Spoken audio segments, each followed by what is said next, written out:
Le Premier ministre Laurent Lamotte a lancé mardi un nouveau plan de sécurité pour la zone métropolitaine. À l'occasion de la fête de Saint-Pierre à Pétionville, le chef du gouvernement, qui était accompagné notamment du maire de la commune, Ivanka Brutus, du ministre de l'Intérieur, Réginald Delva, du ministre à la Communication, Roudier Rivaux, du directeur général de la PNH, Gadson Aurelius, et du commandant du CIMO, Jean-Louis-Paul Ménard, a annoncé que ce plan allait contribuer à améliorer le système sécuritaire, notamment dans cette commune. Tout le monde dans Pétionville, comment nous y est? Comment nous y est? Les magistrats ont fait excellent travail. Est-ce que vous avez un magistrat? Oui ou non? Ok. Je salue toute l'équipe de la police avec moi là. Avant de nous souhaiter une bonne fête. Devez souhaiter une bonne fête, c'est bien. Parce que nous là, pour un nouveau plan sécurité pour la métropolitaine que la lancé là. Donc, on est venu pour incorporer la police de Pétionville là, pour venir chita avec eux, pour voir qui vient sécurité ailleurs et comment garder plus de sécurité. Devez nous, plaisir nous, sans vous-même, sans violence. Parce que nous mettons relax nous et nous connaissons que la police n'a pas les yeux sur nous. Pour nous connaître que nous sommes là, nous arrivons là, nous sommes là, nous vivons là, sans problème, calme. Donc, continuez à enjoy nous, continuez à relax nous. Nous-mêmes, nous allons faire travail nous, qui c'est pas nous, bon de sécurité. Revenez-nous en pile, président Madeli, revenez-nous en pile. Est-ce que vous le président? Est-ce que vous le président? Président Michel? Michel? Président Tête? Président Tête? Bon bagaille. La séance prévue au Sénat en vue de l'amendement de la loi électorale ne s'est pas tenue. Une fois encore, l'appel lancé contre la politique de la chaise vide par le président du Grand Corps, Dieuseul Simon Dera, est resté sans effet. Le groupe des 6 sénateurs opposants durcissent de plus en plus leur position. Ces législateurs affirment ne pas reconnaître le choix de Max Mathurin comme représentant du Conseil électoral et réclament une nouvelle fois l'application de l'article 289. L'intransigeance de l'opposition semble répugner au président du Sénat. Pas plus tard que mardi dernier, Dieuseul Simon Dera avait demandé aux plus farouches opposants de changer de stratégie politique, bref, d'aller aux élections. L'appel de l'élu du centre n'a pas reçu le moindre écho favorable de la part de ses pairs. 24 heures après, 2 représentants du groupe des 6 sénateurs récalcitrants reviennent à la charge, réitérant ainsi leur position de départ, la mise en place d'un CEP crédible qui passera par l'application de l'article 289, condition sine qua non pour qu'il participe à la séance d'amendement de la loi électorale, déclare le sénateur Jean-Baptiste Bien-Aimé. Alors qu'on croyait que, lors de la désignation de Max Mathurin au CEP, un pas décisif avait été franchi dans le cadre de ce dossier au Parlement, il n'en est rien. Aucune entente n'a été trouvée sur ce choix. À en croire Jean-Baptiste Bien-Aimé. Les CEP, article 191.1 Constitution, dit c'est CEP qui pour proposer loi électorale. Loi électorale, Michel Matelia, sénateur Bien-Aimé, pas voter et me rejeter à partir de aujourd'hui juste pour tout en temps. Juste là, dans le Sénat. Joseph ni Max Mathurin. Le problème qui présente jusqu'à présent, pour qu'on ait une discussion au niveau du Sénat pour nous déterminer qui est-ce que nous avons choisi. Ce qui paraît paradoxal et frisant même l'incohérence, c'est que malgré le fait qu'au Sénat le blocage persiste, des sénateurs de l'opposition, au premier rang desquels Jean-Baptiste Bien-Aimé et John-Joël Joseph, tirent à boulet rouge sur Maître Anel Alexis Joseph et dénoncent ce qui se passe au CSPJ. Maître Anel Alexis Joseph, tout le monde connaît, c'est un marionnette et Michel Mateli. Nous avons surpris s'il a l'autre comportement, mais le comportement qu'il gagne, c'est le comportement que Maître les grands monnaies ordonné pour le gagner. Donc, si il y a une majorité de voix qui exprime contre position Anel Alexis Joseph, il n'y a pas de raison pour lui-même en un seul homme pour l'imposer à conseil propre idéologie pâle. Au Sénat de la République, la division est aujourd'hui plus que jamais manifeste. Le président du Grand Corps opte pour l'organisation des élections, alors que ses pairs durcissent de plus en plus le ton. Au cas où le Sénat ne voterait pas les amendements à la loi électorale, c'est l'article 12 de l'accord d'El Rancho qui sera appliqué. Michel Martelly l'avait clairement souligné, en présence du président du Sénat ainsi que des sénateurs opposants, lors de la clôture des 2 journées de discussion à l'hôtel Best Western.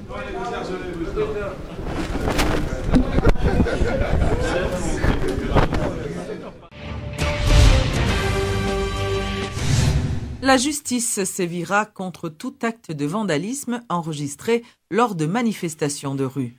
Une déclaration du ministre de la Communication, Roudier Rivaux, qui rappelle à l'opposition politique que manifester est un droit et le respect des biens un devoir. Déplorant l'apparition en armes du député Arnel Bélizaire lors de la dernière manifestation, Roudier Rivaux se demande par ailleurs pourquoi les organismes de droits humains se sont tus sur le comportement surréaliste de l'élu de Delmatabar. Administration Martelly et gouvernement Lamonte, nous là pour que nous fassions promotion la paix, la stabilité et œuvrer à l'unité de la famille haïtienne, à l'harmonie et à l'entente entre tous les secteurs de la vie nationale. Nous là pour nous créer un terreau qui est favorable à la venue d'investisseurs dans le pays nous, pour capable créer des entreprises, pour générer emploi et contribuer au développement et au progrès d'Haïti. Un épisode malheureux qui est arrivé au cours d'une manifestation qui faite il y a quelques jours, côté que, eh bien, député a, il y a une arme de guerre en main et il était tiré en l'air. Il y a un comportement qui est condamnable, il y a un comportement anormal, un comportement, j'aime dire, qui est surréaliste et qui t'a surtout mettre vie moun en danger. Ainsi donc, il y a un compatriote, il y a une organisation qui prend décision pour le capable de manifester, pendant que le droit pour le faire ça.